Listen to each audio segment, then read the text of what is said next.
မင်္ဂလာပါပရိသတ်ကြီးရေ NNS Channel ကနေပြန်လည်ကြိုဆိုလိုက်ပါတယ်။ American သမ္မတ Donald Trump က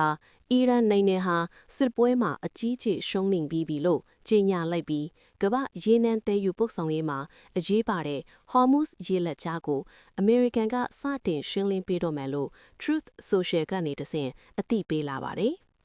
ဒါဟာလက်ရှိ2026ခုနှစ်အတွင်းအရှိန်မြင့်နေတဲ့ American Iran ပဋိပက္ခကြားမှာ Trump ရဲ့ထုံးစံအတိုင်းပွင့်ပွင့်လင်းလင်းနဲ့ပြင်းထန်တဲ့ရည်တည်ချက်တစ်ခုလည်းဖြစ်ပါတယ်။ Trump ရဲ့အဆိုအရအီရန်နိုင်ငံရဲ့ရေတပ်လေတပ်ရေဒါစနစ်တွေနဲ့ဒုံးကျည်ထုတ်လုပ်တဲ့စက်ရုံတွေဟာအကြီးကျယ်ဖျက်ဆီးခံလိုက်ရပြီလို့ဆိုပါတယ်။သူက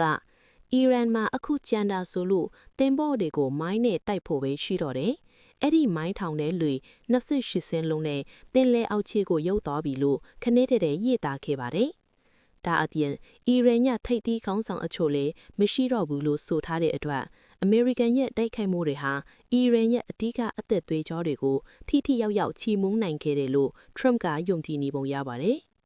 ကမ္ဘာရေနံ9ပုံ2ပုံခန့်ဖျက်တမ်းရာ Hormuz ရေလက်ကြားကိုအီရန်ကပိတ်ဆို့ဖို့ကြိုးစားနေတာကိုအမေရိကန်ကအင်အားသုံးဖယ်ရှားတော့မယ်လို့ဆိုပါတယ်။ဒီနေရာမှာ Trump ကသူ့ပိုင်နဲ့ America First မူဝါဒအတိုင်း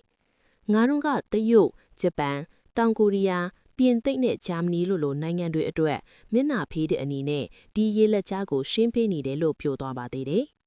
ဒါဟာအမေရိကန်ကကမ္ဘာလုံခြုံရေးအတွက်အပင်ပန်းခံနေရချိန်မှာတခြားနိုင်ငံတွေကအလားထိုင်စားနေတဲ့ဆိုရဲ Trump ကဆိုချင်တာပါ။ Trump ကအမေရိကန်မှာတခြားနိုင်ငံတွေများစွာပိုများတဲ့ရေနံနဲ့ gas တွေရှိနေတယ်လို့ကြွားဝါခဲ့ပြီးအခုဆိုရင်နိုင်ငံအသီးသီးကရေနံတင်သင်္ဘောတွေကအီရန်ကိုကြော်ပြီးအမေရိကန်စီကိုလာနေကြတယ်လို့ဆိုပါတယ်။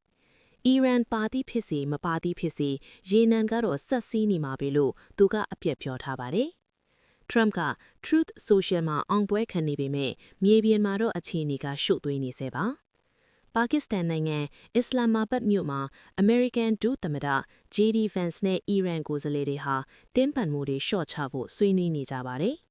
အီရန်ဘက်ကတော့သူတို့ရဲ့ရေလက်ကြားကိုဘယ်သူမှအလွယ်တကူဖျက်ဆီးခွင့်မပေးကြောင်းနဲ့ American ဖျက်သင်္ဘောတွေကိုတတိပေးတာတွေလှုပ်ဆောင်နေပါတယ်။ဒီလိုမရေအရာတဲ့အခြေအနေတွေကြောင့်ကမ္ဘာရေနံဈေးနှုန်းလည်းအသက်အကျကျန်းနေပါတယ်။